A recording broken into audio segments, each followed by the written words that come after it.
दोस्तों नमस्कार। आज हम बात करेंगे कि अमेरिका को और खास तौर से ट्रंप को भारत का एग्रीकल्चर मार्केट चाहिए क्यों? क्या मजबूरियां हैं उसकी? आज इसके बारे में डिटेल में बात करेंगे। देखिए, भारत और अमेरिका दोनों की जो राजनीति है, व्यापार और किसानों का भविष्य, वो साझा होता जा रहा है, ऐसा मुझे लग रहा है। अब सवाल उठता है, आखिर ट्रंप को इतनी दिलचस्पी क्यों है इंडिया में? वो बार बार भारत से कह रहे हैं कि दरवाजे खोलो, अपनी मार्केट खोलो और हमारे किसानों को वहां पे सामान खरीदने दो और बेचने दो। आज हम आपको वो सारे राज खोलेंगे दोस्तों, जो छुपे हैं इन ट्रेड नेगोशिएशन के पीछे। मंशा क्या है डोनाल्ड ट्रंप की इसमें? कितना अमेरिका को फायदा होगा और कितना हिंदुस्तान को नुकसान होगा? तो चलिए दोस्तों, आगे देखते हैं। देखिए, जब हम सोचते हैं कि अमेरिका एक बहुत पावरफुल कंट्री है ना, तो लगता है कि क्या जरूरत है उसको कि भारत जैसे लोगों के और भारत जैसे किसानों को अपने साथ रखने की। आप जानते हैं, अमेरिका का जीडीपी का जो एग्रीकल्चर का योगदान है वो ओनली 1% है, लेकिन ट्रंप के लिए यही 1% सब कुछ है दोस्तों। मैं ऐसा क्यों बोल रहा हूं? क्योंकि अमेरिका के किसान राज्यों में रिपब्लिकन पार्टी के वोट बैंक हैं। खासकर मैं नाम लूंगा लोवा का, विस्कॉसिन का, नेब्रास्का का, ओहियो का, मिशिगन का। ये सब स्विंग स्टेट्स हैं और 2016 में किसानों ने ट्रंप को जिताया था, लेकिन 2020 में ये वोट बैंक डगमगा गया था। जीत गए थे लेकिन डगमगा गया था। 2024 में जब ट्रंप वापस की कोशिश कर रहे थे, तो वो जानते हैं कि अगर किसानों को नाराज किया तो वो चुनाव हार सकते हैं। चलिए, अब तो चुनाव वो जीत गए और अब नेक्स्ट 5 साल के बाद, 4 साल के बाद चुनाव होगा, लेकिन होगा तो रिपब्लिकन का ही ना। और आज की डेट में हमको पता नहीं है कि ट्रंप के मंशा क्या है। कोई ऐसा रेगुलेशन ले आए, कोई ऐसा एग्जीक्यूटिव ऑर्डर ले आए जिसमें कि टाइम लिमिट जो सेट है यूएस प्रेसिडेंट की, वो ही ना रहे। क्या कह सकते हो आप? तो चलिए, तो अब जो आगे के जितने भी इलेक्शंस हैं उसमें जरूरत पड़ेगी ट्रंप को और रिपब्लिकन पार्टी को उन छोटे से किसानों के लिए। और दोस्तों, आप ये देखिए, जब ट्रंप ने चाइना पे ट्रैफिक लगाया था पहले, तो चाइना ने क्या किया? चाइना ने अमेरिका के जितने भी एग्रीकल्चर प्रोडक्ट है उनको खरीदना बंद कर दिया दोस्तों। नतीजा क्या हुआ कि अमेरिका में जो कि फार्म प्रोडक्ट्स हैं उनके दाम गिर गए और अमेरिका को अपने किसानों को 28 बिलियन डॉलर की सब्सिडी देनी पड़ी। इसलिए यह काम दोबारा ना हो जाए, तो अमेरिका को अपने किसानों को दोबारा यह सब्सिडी ना देनी पड़े, इसलिए उनको बहुत बड़े, भरोसेमंद और एक डेमोक्रेटिक मार्केट की जरूरत है, और वो दोस्तों है भारत। भारत की जनसंख्या आज के दिन में 145 करोड़ है। अगर सिर्फ 2% भी प्रोडक्ट खरीद ले तो अमेरिका किसानों की बल्ले बल्ले हो जाएगी दोस्तों। ये तो क्योंकि पिछली बार जब चाइना ने माल खरीदना बंद किया था, तो चाइना ने कहां से लिया था दोस्तों? ब्राजील से और अर्जेंटीना से माल खरीद लिया था और अमेरिका का मार्केट को ऐसे ही छोड़ दिया था। अब देखिए, अमेरिका का सामान लेने वाले जो टॉप 3 हैं उनमें मैक्सिको है, कनाडा है और आपका चाइना है। उसके अलावा जो बाकी हैं वो बहुत छोटे छोटे परसेंट पे हैं, तो उनको बड़ा मार्केट चाहिए, इसलिए वो पीछे पड़ा है इंडियन मार्केट के। इंडियन मार्केट से उसको कुछ फायदा ज्यादा नहीं होने वाला, लेकिन उसको अपना वोट बैंक उसका फायदा हो जाएगा उसमें। तो ये एक बहुत बड़ा रीजन था दोस्तों। अब देखिए, अमेरिका में जो एक एवरेज फार्म होता है ना, वो 150 हेक्टेयर से ऊपर का होता है, जिसमें हैवी मशीनरी लगती हैं, जीएम फसलें लगती हैं, जेनेटिक जो फार्मिंग होती है वो, और प्लस उनको सब्सिडीज बहुत मिलती हैं। और भारत में जो एवरेज जो फार्म है वो है 1.08, मतलब 150 गुना कम जमीन है, तो छोटे छोटे छोटे टुकड़ों में है। जैसे डेयरी के मैंने वीडियो में बताया था कि छोटे छोटे छोटे छोटे यहाँ पे डेयरी के प्रोडक्ट्स हैं, वैसे ही जमीन भी बहुत किसानों के पास छोटी छोटी है। और भारत में औसत एक किसान 42% रोजगार देता है देश को। 42% जो रोजगार है वो किसान का है। और अगर केवल किसान छोड़ दो, उसके जो पेरिफेरल आइटम्स हैं वो अगर आप मिला लो तो it would be around 65 to 70% जो कृषि आधारित है। और भारत की जो टोटल जीडीपी है उसका 17% एग्रीकल्चर है दोस्तों, जबकि अमेरिका में केवल 1%। फिर भी ट्रंप चाहते हैं कि भारतीय बाजार खुले ताकि उनके जो किसान हैं वो भारत में माल बेच सकें। ये बात तो मैंने पहले भी बताई आपको। क्यों? अब देखिए आगे एक आंकड़ा आंकड़ा देखिए जो मैंने पहले भी बताया था। जो अमेरिका के टॉप एग्रीकल्चर एक्सपोर्ट होता है वो मैक्सिको को होता है 28.4 बिलियन, कनाडा को होता है 27.2 बिलियन, चाइना को होता है 23.2 बिलियन, और पूरे ईयू यूरोपियन यूनियन को केवल होता है 13.6 बिलियन, जापान को होता है 12 बिलियन और इंडिया को केवल 2.2 बिलियन होता है। ये 2023 का यूएसडीए का डाटा है। अब इन टॉप जो 5 कंट्रीज हैं उनका अमेरिका के साथ इस समय ट्रेड वॉर है, वो चाहे मैक्सिको हो, कनाडा हो, चाइना हो, ईयू हो और जापान हो, सबके साथ इनका ट्रेड वॉर चल रहा है।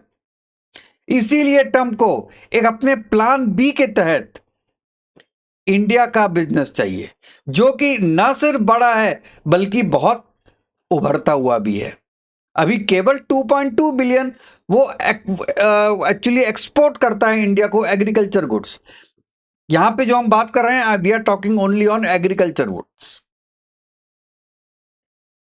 तो आप ये देखिए कि अगर इंडिया की मार्केट यूएस को मिल जाती है तो 2.2 ये बिल्कुल 12, 13, 15 और 20 तक जा सकता है। तो वो क्यों छोड़ेगा अमेरिका ऐसे बड़ मार्केट को? और वो प्रेशराइज जरूर करेगा इंडिया को किसी तरीके से, किसी भी तरीके से इंडिया राजी हो जाए दोस्तों इसमें। अब देखिए, अमेरिका चाहता है कि भारत की जो जीएम फसलें हैं उनको भारत अनुमति दे वहां पे बेचने की। क्यों? ऐसा क्यों कर रहा है? इसलिए कर रहा है कि लोवा और विस्कॉन में डेयरी और मक्का सोयाबीन होते हैं। अब ट्रंप कहता है कि मैं इन किसानों के लिए डील करूंगा। यह बात आप समझने की कोशिश कीजिए। लेकिन हमारे सुप्रीम कोर्ट में जो ये जीएम है उस पर काफी विवाद चल रहा है।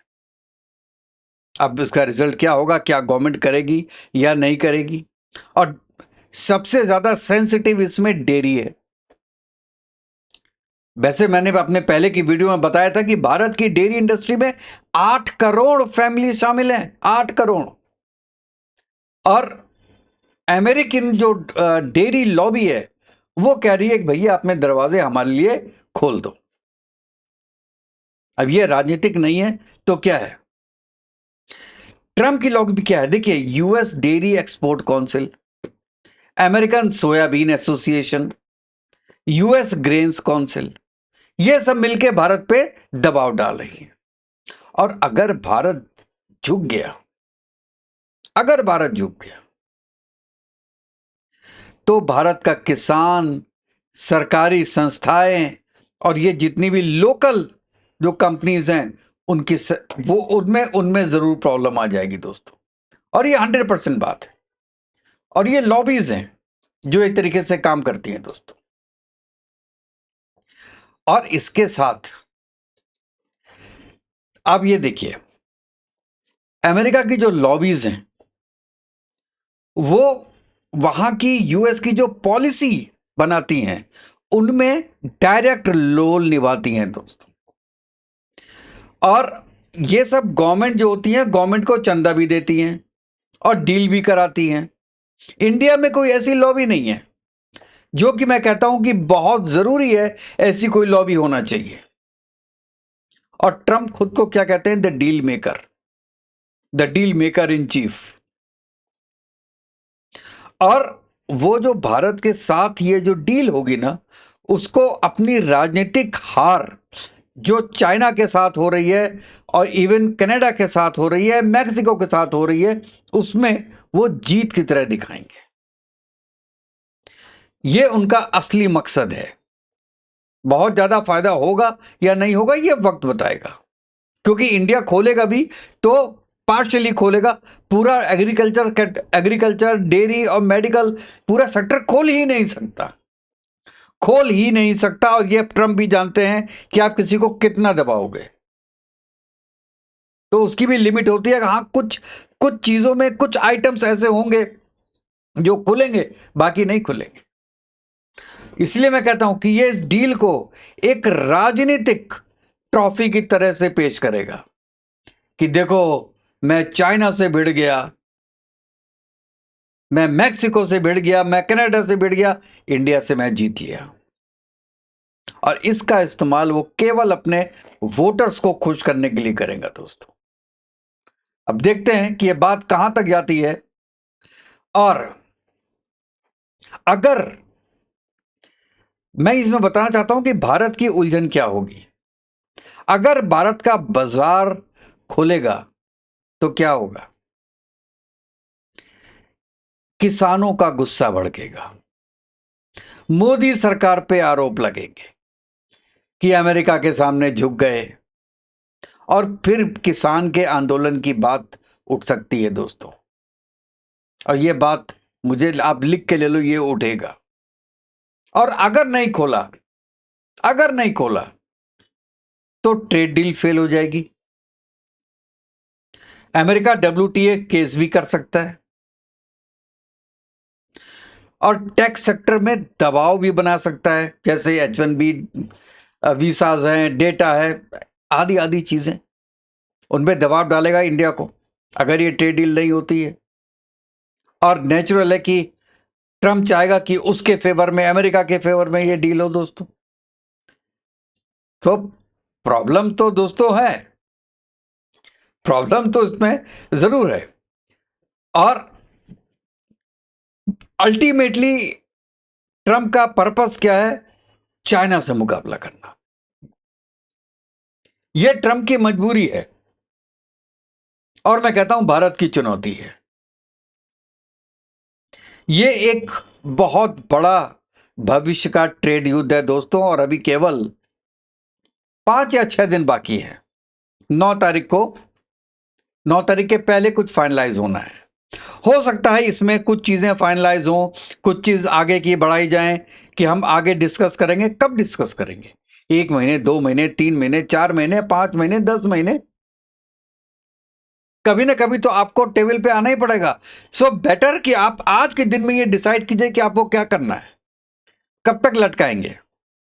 या यू आर जस्ट वेटिंग कि अभी 3 साल बाकी हैं ट्रम्प के, तो ये 3 साल लटका के रखो और उसके बाद देखते हैं जो नया प्रेसिडेंट आता है उसके साथ बात करेंगे। एक पॉलिसी ये भी हो सकती है, लेकिन ट्रम्प इतना बेवकूफ नहीं बैठा है, उसको करना पड़ेगा पहले, उसको कोई डिसीजन करना पड़ेगा, प्रेशराइज करना पड़ेगा जो उसने शुरू कर दिया। जैसे आपने देखा होगा कि वो कह रहा है 500% टैरिफ लगाएंगे इंडिया पे और चाइना पे, क्योंकि वो रशियन ऑयल ले रहा है। अब केवल रशियन ऑयल नहीं है, रशियन का इक्विपमेंट लेंगे तो भी लगाएगा। और इंडिया का आप जानते हैं कि अभी एग्रीमेंट हुए इंडिया के S-400 के और फ्रिगेट्स के, तो इसका मतलब इंडिया पे तो लगेगा 500%। और अगस्त में ये बिल आ जाएगा, और अगर ये बिल पास होता है तो इंडिया के लिए और प्रॉब्लम, या इंडिया के ऊपर ये प्रेशर डालने के लिए कि फुल प्रेशर डालो, तो इंडिया कम से कम ट्रेड डील तो साइन करेगा, और फिर हम इसको जो 500% वाला है उसको हम विड्रॉ कर लेंगे। It's a very open and let's see कि भारत, जो मैंने लास्ट की लाइन लिखी है, क्या भारत झुकेगा या टिकेगा, ये वक्त बताएगा दोस्तों।